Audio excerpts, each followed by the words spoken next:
What many fail to recognize is that when we gaze upon the stars and the planets, they too are gazing back at us, much closer than you think, down to our very soul, our very essence. They, the Archons, the Heptad, know so much more about us than we truly know about them. Many recognize them as gods or even Olympic spirits, but they are nothing more than controllers and rulers. But they do have a light side, a side that what some call angelic. These are the 7 archangels. But this is not their original state. And still so, this state of holiness is not solidified. These are the heavenly kings that we must surpass. These are the heavenly rulers that we must transcend before we even die. But why do so many still fixate upon the stars? Why do so many allow the stars to rule them? And so,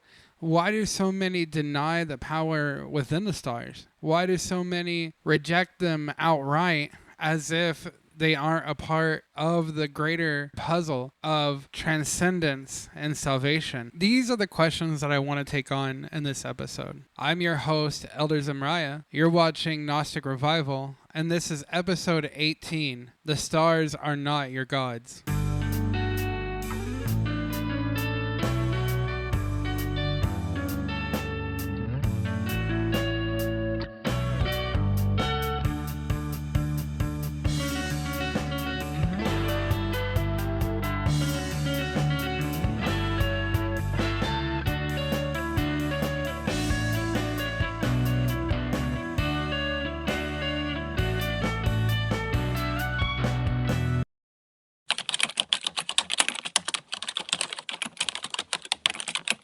Since the times of the ancients, we have looked to the stars for guidance, whether that was for seafaring, telling the seasons, or even for spiritual cases and telling the spiritual time. But as Gnostics, and even the early Christians never crossed a specific line. And that is, we never bow to the stars. Truly, the heavens tell a story that goes way back before we could even document or uncover in this physical lifetime. But what authority do they really have over us? What kind of power do they try to press upon us? And can we transcend that? The stars are not our gods. And if you treat them as such, then you have fallen into complete spiritual amnesia. Deuteronomy chapter 4 verse 19 warns, "And beware lest you lift up your eyes to heaven and be drawn away and worship them." In Hebrew, the term Tsava Hashmaim, the host of heaven, refers to the celestial bodies regarded as powerful entities. But note, the warning isn't about seeing the stars. It's about being drawn away to worship them. And this almost seems contradictory because of the fact that this is the chosen people of Yaldabaoth, of Yahweh. But remember, an earlier text before Deuteronomy, Yahweh or Yaldabaoth expresses that he is the one true God. Not that he is the true God, but he believes he is the one and only God, and he doesn't want anyone to worship any other God besides him. So Scripture doesn't condemn knowledge of celestial movement. It condemns allegiance to it. So as you can see here, the jealous God, Yahweh, or Yaldabaoth, is not necessarily saying that one cannot gaze upon the stars and gain some kind of information, of course. Rather, Yaldabaoth says that it is wrong to worship these stars because he is the only God and there is no gods beside him. But how does that relate to us as Gnostics? Well, let's continue analyzing the biblical context of astrology. Still focusing on the Old Testament, Jeremiah chapter 10, verse 2 echoes the same. "Do not be dismayed at the signs of the heavens, for the nations are dismayed at them." This was no innocent astronomy. It was fear-based astrology, inherited from Babylon star cults. And in Acts chapter 7 verse 42, Stephen rebukes Israel. God turned and gave them over to worship the host of heaven.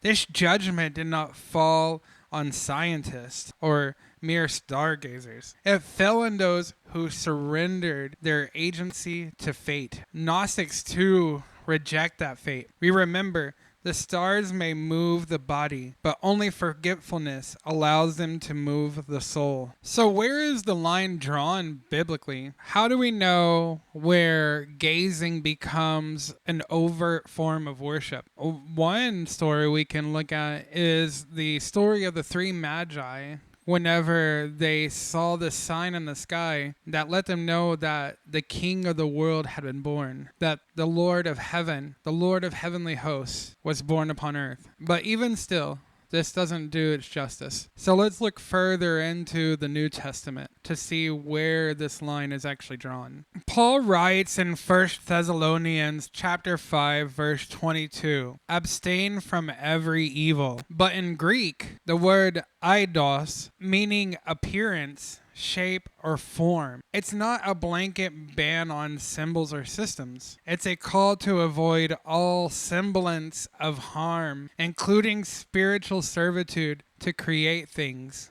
The problem isn't observation. It's one's alignment or orientation in the divine scheme of things. Astrology then becomes a sin whenever you give up your sovereignty to those entities that you're observing. As you can see, there is a theme building here. As long as one doesn't give up their soul, if you will, or give up the sovereignty that their soul has inherently within it, then one is completely fine to look upon the stars and maybe even utilize them as symbols and connection to their rituals and things of that nature. But to clarify, let's look at what the ancient church fathers thought. The fathers of the early church were not uniform at all in their ideas of astrology and the stars as signs, but they were discerning. In his work, De Principiis, Origen clearly distinguishes stars as signs rather than divine rulers. He writes that heavenly bodies are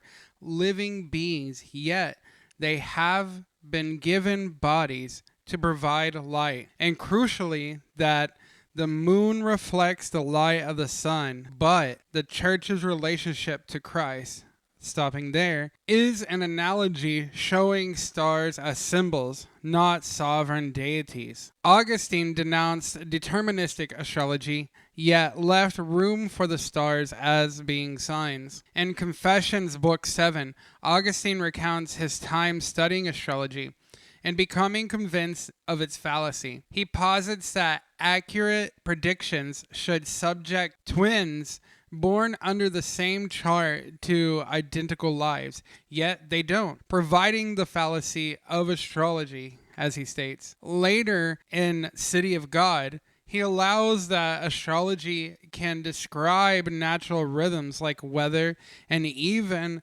human behavior to some instances, but insists free will stands above astrological compulsion, leaving room for stars as signs of things to come, but not masters over our will. And Tertullian, he drew the line firmly, reflecting more the ideas of how Gnostics see the stars and signs, alluding to the fact that astrology feeds fate, and fate is the lie that us Gnostics have always opposed. And on idolatry, Tertullian condemns all forms of occultism, stating that religious performance pertaining to demons, including astrology, falls under the charge of idolatry. He argues that rituals invoking foreign names, even planetary names, which are planetary names, are the names of gods that are either Roman or Greek, provide footholds to demonic forces,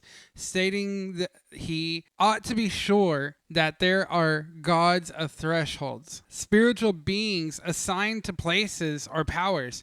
This reflects more closely to Gnostic concerns with naming powers only to overcome them, never to obey them. Thus, we interact with the planets much differently than how pagans would and polytheists. As it should be clear now, the Bible has a consistent view on the planets and stars and the utility of astrology. One must either stay away from or be very cautious when stargazing and utilizing the stars. And of course, throughout the Bible, it has different reasonings. The Old Testament gives you the reason because Yaldabaoth doesn't want you to worship any gods before him, which is really a good thing because there really is only one true God, the monad, the one. Then you have in the New Testament where it speaks on similar ideas, but because as Christians we have transcended the need of astrology and things of that nature. But digging deeper into the writings of the church fathers, even though they are not aligned completely on the stars and planets, it becomes very clear and blatant that one probably could utilize the stars to predict certain things and to see into the future to a degree. And even though I pointed out factually that Gnostics had similar views to what's in the Bible and of course some of the church fathers, what do the Gnostic texts say themselves about the stars and planets?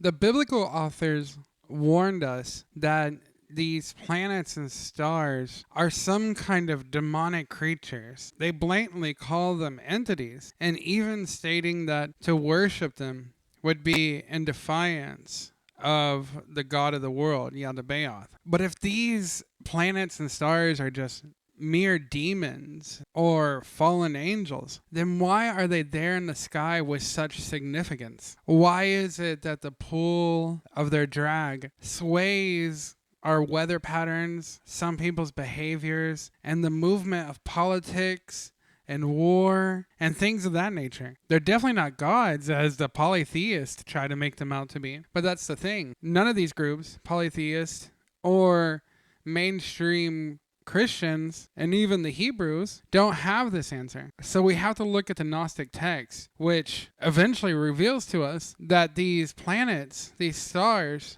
these demonic beings are Archons, rulers placed here by the demiurge, our creator of this world, to govern specific things that rule our life, whether it be emotional or material. In the Gospel of the Egyptians, the names of the Archons are recorded so that we may know their nature. They are pointed out to be rulers of the heavens and the planetary spheres. These archons, these rulers, being the very planets and stars that we look upon in the sky. Yaldabaoth, the false god, gives them their station. He makes them so for this utility. Not that he finds them to be worthy in any way or sense. Rather, it's literally a mechanism for the system he had created. These names are given to us so that we may know the natures of these beings, so that we can overcome them and outgrow them, transcend them.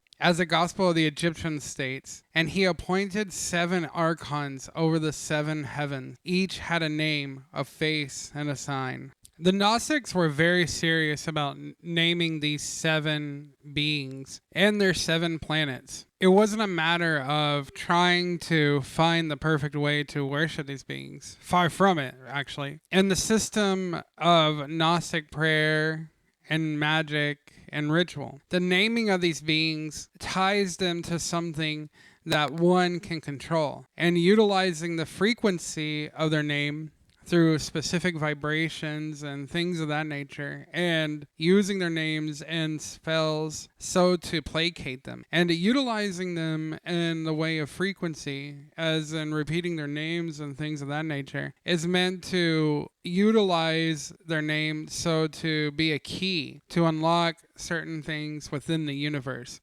As it was already stated, these archons rule over specific things in the world. Therefore, we have to go through their path of energy to unlock the doors that they gatekeep. In the Gospel of Judas, Jesus warns his disciples about the stars and its connection to polytheism. They think they're following him, the Christ, but what they're really offering their sacrifice to is Saklas, or Yaldabaoth, the blind ruler. Their minds are so stuck on astrology and the outward signs of the heavens that they don't realize that they have given over their will and power to literal archons. But Judas is set apart in this gospel, not for betrayal, but for seeing through the performance of these things. As the gospel of Judas says, and this is Jesus speaking, "But you will exceed all of them, for you will sacrifice the man who bears me." Of course, in our teachings in MON, we don't dissociate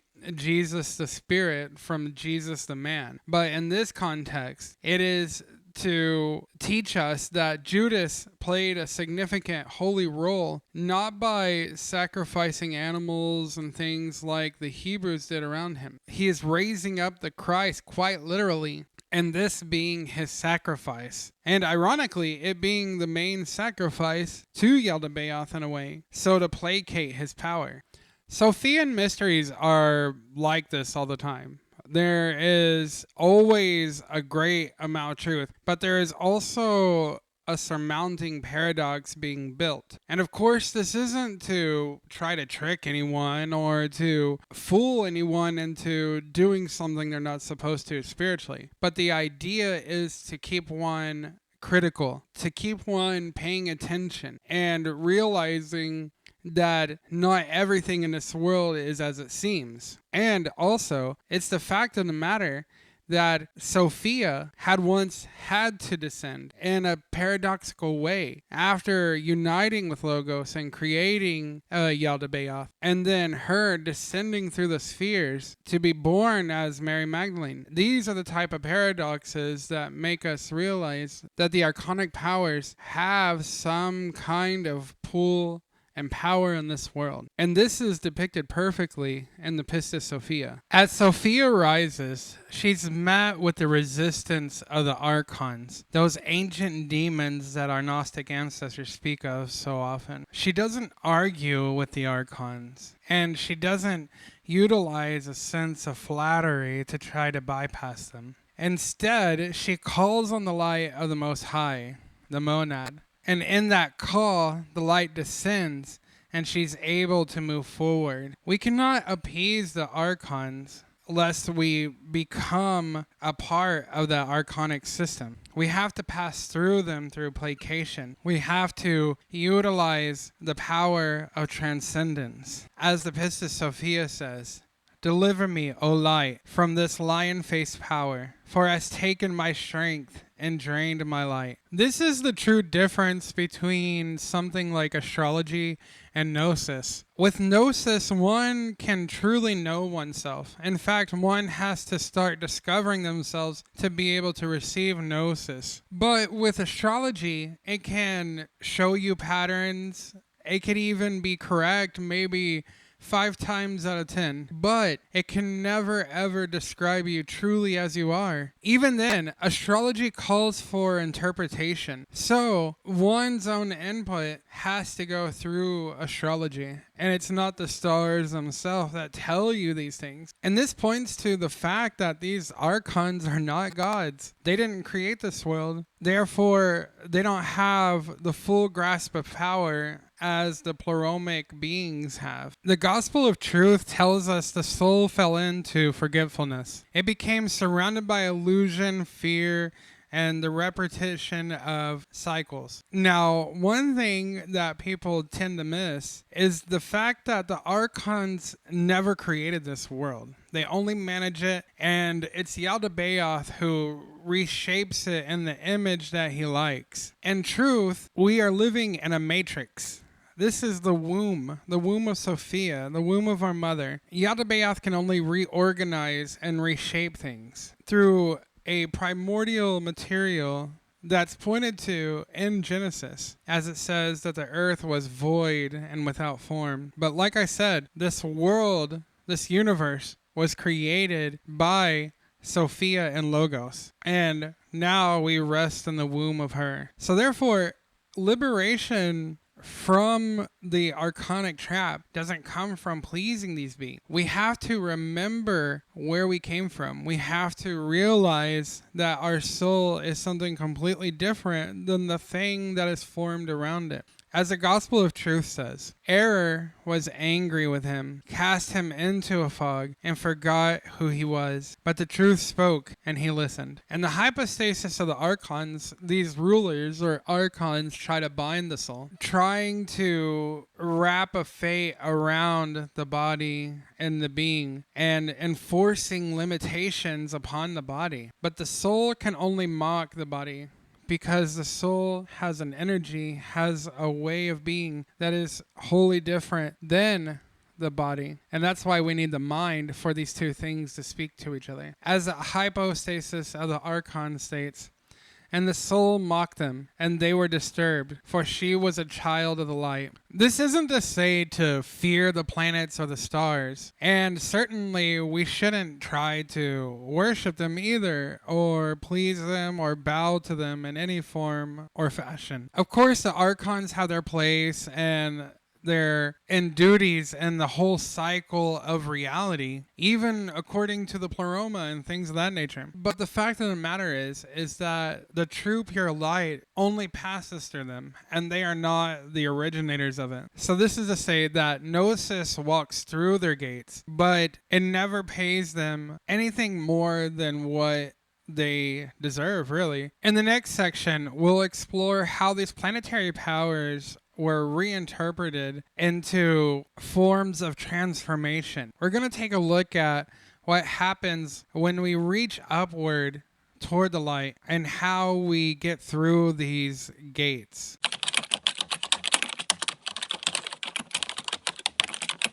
If you know anything about my teachings and the teachings of the Mystical Order Nazarene, especially through these videos and what I've said previously in those, you will find that there is a connection I make between the Archons and the Archangels. And this is not something that we've just made up in the Mystical Order Nazarene. Actually, it's something that's connected to in the Pistis Sophia. Whenever Sophia looks down at the 12 Aeons and then at the Archons, and then states that Sophia sees the angels at that point. This resonated to us to understand that these Archangels and Archons are one being, but the thing is that how can they be of both natures? Well, that's where we also get our idea, and, of course, through Gnosis, that there is a transmutation going on as all of us connect with the light and gain Gnosis in this life. That as we transcend this world, the light comes down from the pleroma and transforms this physical world. And we see that through the development of the 7 archangels that are spoken about in the traditions of Christianity. And so, in the Mystical Order Nazarene and in other Gnostic traditions, we utilize these more pure natures of the Archons to be able to take in that energy while also bypassing the corrupted archonic form of that energy. The Archons are planetary intelligences. They aren't demons in the theatrical sense, but they are what demons come from. Or at least in the traditions of mainstream Christianity, they would associate the Archons with demons, particularly in our tradition, in the MON and the Holy Reintegrated Church. We see the Archons and demons as something different and separate. But the Archons are rulers of this world, established by Yaldabaoth to maintain order within this flawed design. And the Apocryphon of John, it is said, Yaldabaoth created 7 powers, each over a heaven, each had a name, a face, and a seal. They were modeled after the Aeons, but cut off from the Pleroma, of course, where they enforce without wisdom and their corruption and rebellion and its separation. But of course, it doesn't stop there. These 7 archangels that are directly related to the Archons are mentioned in the Bible itself. Really, you don't have to go to any church fathers or anything like that to find this connection. And it's quite interesting that it is also 7 angels as well, because as many will know, the ancient world recognized only 7 planets. And so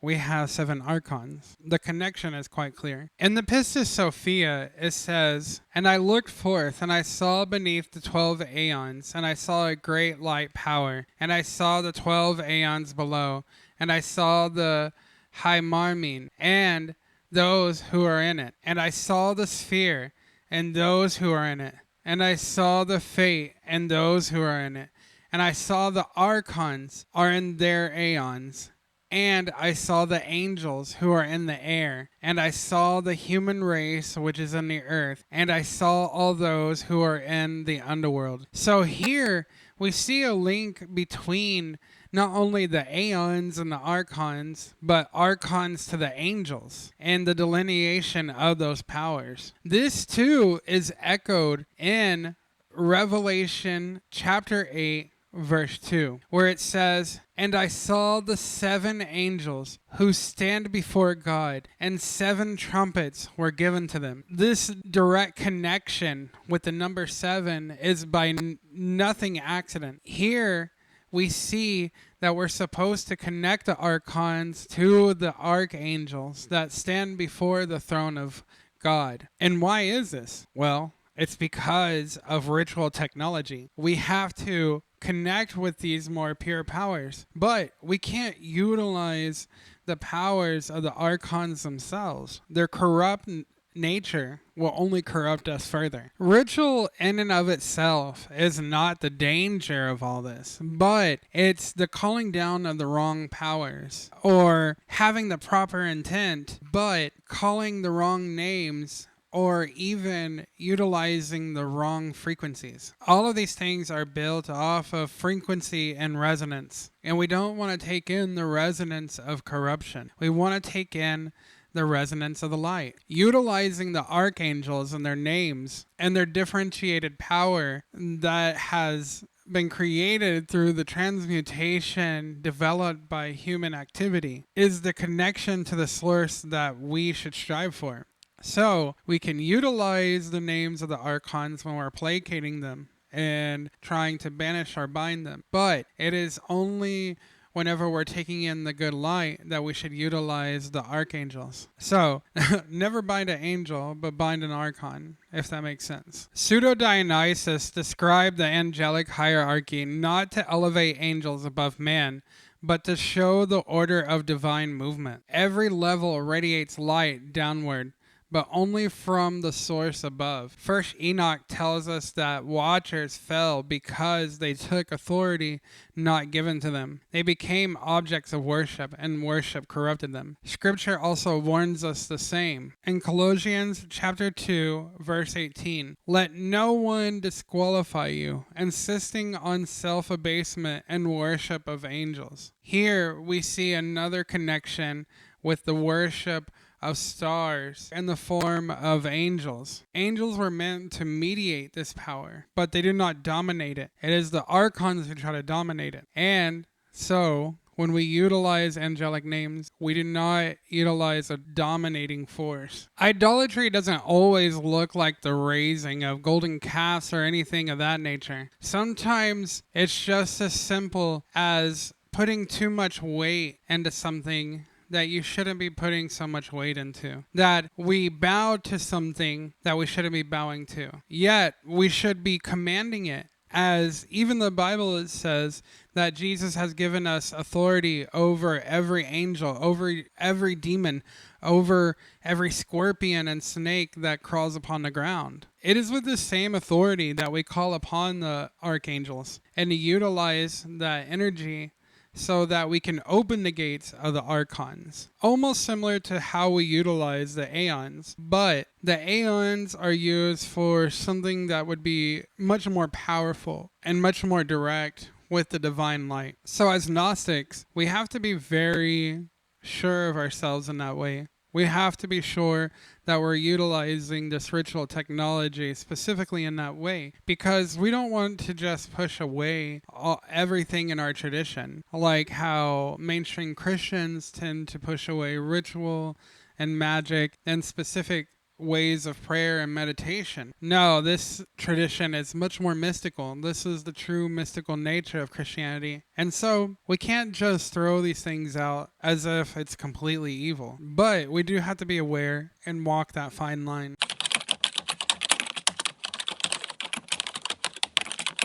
I had a whole chapter I was going to do on New Ageism and how they keep feeding into this distortion of astrology, but it was already getting too long. So I'll just save the New Age stuff for much later. But the question still begs at this point, as many of these religious talks and notions of spirituality tend to devolve to, is why even? Why even bother having stars and planets? Why did God allow this spiritual formation? Why did the Most High allow the Archons to have any rulership at all? Well, firstly, if we're going to have that kind of conversation, then why even anything? And really, that just loses the whole point of life and things of that nature. But as I tried to convey through this video, is that everything in nature, all the way from the pleroma down here to this material world, has a purpose. Even the Archons. And this purpose manifests in many different ways, and the light shapes itself in many different ways. In the Gospel of the Egyptians, the great light sends forth radiant beings, not to control the soul in any manner, but to restore the spiritual memory, to release the spiritual amnesia in all of us. As the Gospel of the Egyptians states, Yule came forth from the great light, clothed in light, so the likeness of the soul might receive knowledge. The heavens echo what lies beyond them. The archonic heavens echo the radiance of the pleroma, and the stars are marked as if they are signposts. They are symbols of what's to come, the powers that are to radiate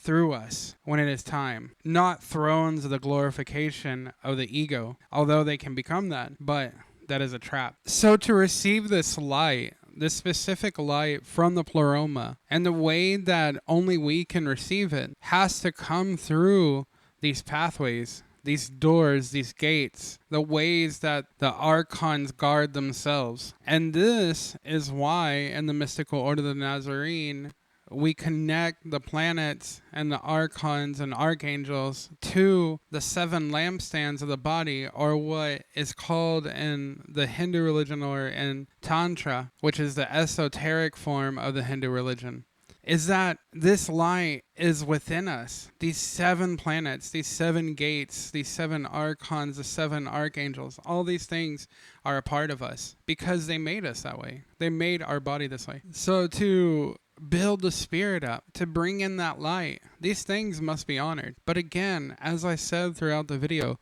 we don't want the corrupted version of these energies. So we have to be very particular about how we interact with these energies. Just letting anything in is only going to harm us. But as Gnostics, we don't just throw things away. We take it and we transform it and we transmute it. We bring out the light in the darkness.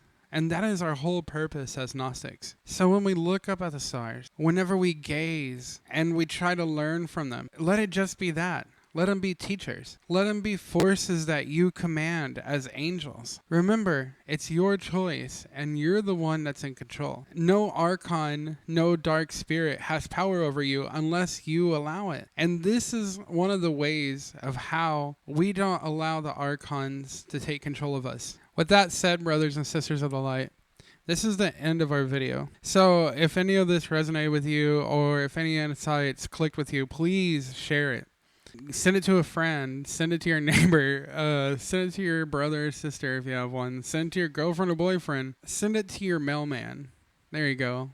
Or maybe your favorite pizza guy. You know? Send it to him too. In any case, just share it. It really helps the channel. It helps our movement as Gnostics and things like that.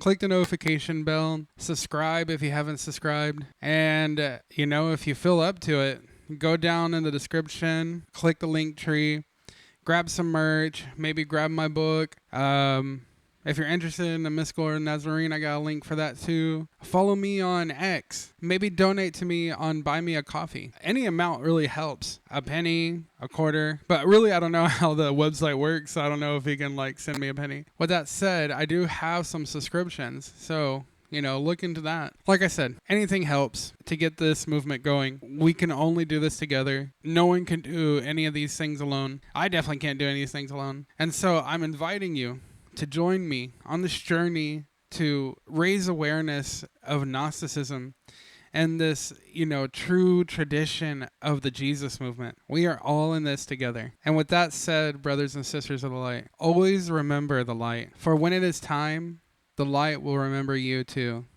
There is an answer. There is a way. Gnostic.